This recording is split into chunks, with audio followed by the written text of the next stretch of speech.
Joining me now, an associate professor of political science at Fordham University and author of Black Ethnics, Christina Greer. Also with us, Salamisha Tillet, Pulitzer Prize winner for criticism and contributing critic at large for the New York Times. Love having both of you here. So, Christina, honestly, I could play that in a loop, right? I mean, that was amazing, that moment. But Kamala Harris wants voters to see themselves in her while, Donald Trump's appeal was how different he was, right, from the vast majority. A lot of people were taken in. He's rich. He's brash. He says what he thinks. I mean, his wife is a supermodel. So my question is, do Americans really want someone like them? Well, the difference, though, is, Chris, Donald Trump had been in our living rooms in our homes for a good 40 years before he ran for the presidency. So he sort of had a head start, and he was very aspirational in a lot of ways. What Kamala Harris is doing is the descriptive piece is there.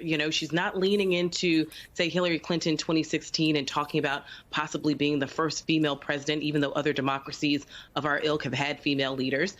She's essentially going with the substantive representation, which is the values of America, the diverse backgrounds that so many of us have, and also the policy prescriptions that have been quite popular with millions upon millions of Americans, whether it's a woman's reproductive right to choose, whether it's caring about the environment, whether it's creating real jobs, the list goes on and on. So in doing so, she's not only linking herself to a larger segment of the American public, she's also showing just how different and out of touch Donald Trump really is. Salamisha, many of the delegates last night were dressed in suffrage white. I mean, honestly, I went up to the top of the convention hall, and it looked almost like a full sea of white. Harris, of course, you saw her in kind of a dark power suit. She also, by the way, didn't make reference in her speech to how she could make history if she wins as a woman of color. So I wonder what you make of those things. I wonder what you make of the way she's presenting herself and letting, in some ways, other people talk about how history would be made here. Yeah, well, I was there last night, too, and I was wearing electric blue, so I felt a little bit out of place with the sea of white outfits that I saw before me. But I actually think that what she's doing is a mark of progress, right? So that this convention over the last 4 days, there were so many mentions of those who paved a path for her, right? So whether it's Al Sharpton mentioning Shirley Chisholm yesterday, or if it was Barack Obama actually being there, Hillary Clinton, Geraldine Ferrara being mentioned by Hillary Clinton. So all of these people whose identity was so forefront as part of their campaign. And of course, you're in the city of Chicago with Jesse Jackson. So I think she's a beneficiary of all of these people whose identity was both, targeted, critiqued as they were doing this work. And then she's also able not to lead with that because she doesn't have to. She's already visibly an African-American woman as well as a South Asian woman, forefront in so many ways. And so she's benefiting from the past movements, as well as saying today, our multiracial America is the America that we have before us, and I hope to lead. And again, it's anecdotal, but I did talk to an awful lot of delegates, mostly women delegates, to be honest with you. And it didn't matter if they were black or white, what their ethnicity was at all. There was so much emotion in the room. I mean, part of it was residual Hillary Clinton, right? The idea of a woman, but also the idea that more than one barrier could be broken at one time. Anyway, I want to play what a couple of the delegates told me. My oldest daughter, her very first vote was for Barack Obama.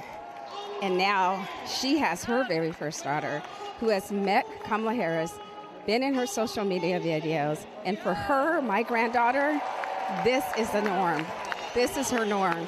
We're going to break every ceiling. We're going to win in Nevada because we're a battle-born, battle-driven state for not just my grandchildren, but for everyone.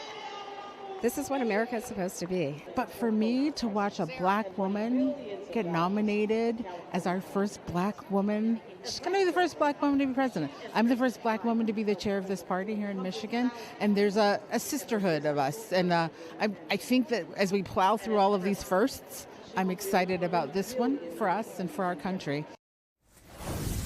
You know, Christina, that point that you're in a world where a young woman only knows a world where a black man has been president, where, frankly, the two arguably most well-received people on that stage were Oprah Winfrey and Michelle Obama incredible orators. And now you may see Kamala Harris being president of the United States. Give us some context to what you heard from those women. Well, we're still in an era of firsts, Chris. I mean, we still have yet to have a black female governor in the history of the United States. We've only had 2 black female U.S. senators in Carol Moseley Braun in 1992 and then Kamala Harris in 2016. So we've come a very long way. We're obviously going a long way, but we still have a really long way to go. And it still remains to be seen. I mean, Democrats have done incredibly well with the popular vote in these past elections, but it's the Electoral College that matters. And if we're looking at the data, Kamala Harris has a really steep hill to climb. There's a lot of excitement, but a lot of work has to be done. And the data has shown us white women do not vote for the Democratic Party nominee. They've only done so twice in modern history, in 1964 and 1996. Black women and black men in particular are immune in many ways to the Republican Party, but that does not stand for other racial and ethnic groups. Latinos a little bit more so, but white folks do not vote for the Democratic Party candidate. So that excitement that was in that room is going to take a lot of heavy lifting from a lot of those excited delegates and voters to make sure they talk to their family members to explain to them the importance of this election, the importance of the future of America, the importance of the future of American democracy if Kamala Harris is actually going to be successful on November 5th. Salamisha, I would say for the first 3 days of the convention, the questions I mostly got from delegates were political. Last night it was, what have you heard? Is Beyonce coming? Beyonce didn't show, but I'm sure you noticed that at one point one of her songs came on from the DJ and people were like, oh, is she going to walk out, right? But let's talk about Freedom, because that is the song that is associated with Kamala Harris and her campaign. I know you looked deeper into the meaning of her using that song. What did you find? And I also have a piece coming out in like 30 seconds on the New York Times about the fact that she wasn't there and what that actually kind of means in terms of a sobering reality of a political campaign that in many ways is demanding that we work hard for democracy. So Freedom as a song and as a theme for this campaign is very clear and forefront. But I was really interested in using Beyonce's song as one in which the song itself comes out of the Black Lives Matter movement, and she's paying homage to the mothers of Black men who were killed and Black boys who were killed by police officers. And so to have a song about freedom in which you're still kind of demanding full citizenship for African Americans and freedom from violence as the basis of your campaign song is a really expansive notion of freedom. And I think what our vice president is doing is invoking this really recent song and this history of Beyonce and what she's doing for us, but also tying it to other political movements, whether it's, Think and Aretha Franklin. They played that last night too, when she's singing freedom and you're thinking about the Black Power movement. Or you think of another song like Nina Simone's I Wish I Knew How It Feels to Be Free from the Civil Rights Movement. So I think this song is both of the moment and speaking to a larger vision of freedom that this campaign is putting forth. But again, it's building on prior social justice movements in which freedom is something that is being hard fought for by different groups in this country.